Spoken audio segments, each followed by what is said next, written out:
यादें। किसी छोटे से गांव में एक छोटे से घर में एक बच्ची रहती थी जिसका नाम था पायल। पायल का दिल बहुत ही कोमल था और वह अपनी माँ के करीब रहती थी। उसकी माँ सुजाता एक ऐसी महिला थी जिनके पास न केवल दुनिया की सारी जिम्मेदारियां थी बल्कि प्यार और देखभाल करने का एक अनोखा तरीका भी था। पायल की माँ ने उसे कभी किसी चीज की कमी महसूस नहीं होने दी थी। हर दिन सुबह जब सूरज की पहली किरण घर में पड़ती, सुजाता उसे प्यार से उठाती और साथ मिलकर घर के कामों में हाथ बटाती। पायल के लिए उसकी माँ एक सशक्त और प्यार की देवी जैसी थी। सुजाता के हाथों का खाना पायल के लिए किसी जादू से कम नहीं था। वह जो भी बनाती वह हमेशा स्वादिष्ट और सजीव होता। घर के बगीचे में फल फूल और सब्जियां होते थे और हर शाम जब वह अपनी माँ के साथ बगीचे में खेलती तो उसे लगता जैसे सारी दुनिया उसकी माँ के कदमों में बसी हुई हो। लेकिन एक दिन वह दिन आ ही गया जो पायल के जीवन का सबसे बड़ा तूफान बनकर आया। सुजाता की तबीयत अचानक खराब हो गई। पहले तो पायल को लगा कि यह सिर्फ एक मामूली बीमारी है, लेकिन जब उसकी माँ का स्वास्थ्य लगातार बिगड़ता गया तब उसे समझ में आया कि स्थिति गंभीर है। कई दिनों तक वह अस्पतालों के चक्कर लगाती रही, लेकिन अंततः डॉक्टरों ने कह दिया कि उसकी माँ को एक गंभीर बीमारी हो गई है और अब समय बहुत कम है। पायल का दिल टूट गया, लेकिन उसने अपनी माँ के चेहरे पर मुस्कान बनाए रखने की पूरी कोशिश की। सुजाता भी अपनी बेटी को देखकर हमेशा मुस्कुराती ताकि वह घबराए नहीं। वह जानती थी कि उसका समय बहुत सीमित है, लेकिन वह अपनी बेटी को इस कठिन घड़ी से उबारने के लिए कोई कसर नहीं छोड़ना चाहती थी। कुछ हफ्तों बाद सुजाता का स्वास्थ्य और बिगड़ गया। एक दिन पायल अपनी माँ के पास बैठी थी और माँ ने धीरे से उसकी तरफ देखा। पायल बेटा, माँ ने धीमे से कहा, मुझे एक वादा करो, जब मैं ना रहूं तुम कभी घबराना मत, तुम मजबूत रहना, अपनी जिंदगी को पूरी तरह से जीना और कभी मेरी कमी महसूस मत करना। पायल ने आंसुओं से भरी आंखों से अपनी माँ की ओर देखा। उसने जो वादा किया वह उसकी जिंदगी का सबसे कठिन वादा था। अगले कुछ दिनों में सुजाता की तबीयत और बिगड़ गई और एक दिन पायल की माँ उसे छोड़कर साकार दुनिया के रुस्वत हो गई।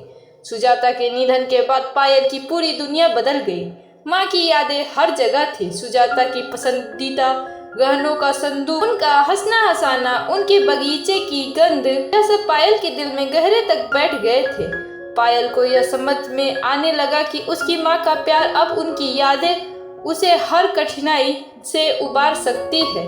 पायल को अब खुद ही घर का ध्यान रखना था। धीरे धीरे उसने अपनी माँ के जैसे ही घर चलाना शुरू किया। माँ की यादें उसके दिल में बसी हुई थी और उसने हर कदम पर यही कोशिश की कि वह अपनी माँ के सिद्धांतों और आदतों के अनुसार अपने जीवन को आगे बढ़ाए। समय के साथ पायल ने खुद को मजबूत किया। उसने अपनी पढ़ाई खत्म की और फिर अपनी माँ के दिए गए ज्ञान और संस्कारों के साथ अपने जीवन की दिशा तय की। जब भी वह किसी मुश्किल में होती तो उसे अपनी माँ का चेहरा याद आता और वह अपने डर को पार कर लेती। एक दिन जब पायल अपनी माँ के साथ बिताए पुराने समय को याद कर रही थी तब उसे एहसास हुआ कि उसकी माँ की सबसे बड़ी शिक्षा यही थी कि सच्चाई और मेहनत से कभी ना मुंह मोड़ो, क्योंकि यही जीवन के सबसे बड़े संघर्षों का हल है। पायल ने समय के साथ अपनी माँ के योगदान को महसूस किया। जब भी वह अपने जीवन के नए पड़ाव को पार करती तो उसे अपनी माँ की आवाज कानों में गूंजती। तुम क्या चाहती हो पायल? वह हमेशा यही कहती थी। पायल अब एक सफल व्यवसायी बन चुकी थी। उसकी माँ की यादें हमेशा उसे हर कदमों पर मार्गदर्शन देती थी। पायल के घर में हर कोने में उसकी माँ की उपस्थिति महसूस होती थी। घर के रसोई में जब वह पकवान बनाती तो उसे महसूस होता जैसे उसकी माँ उसके साथ खड़ी है।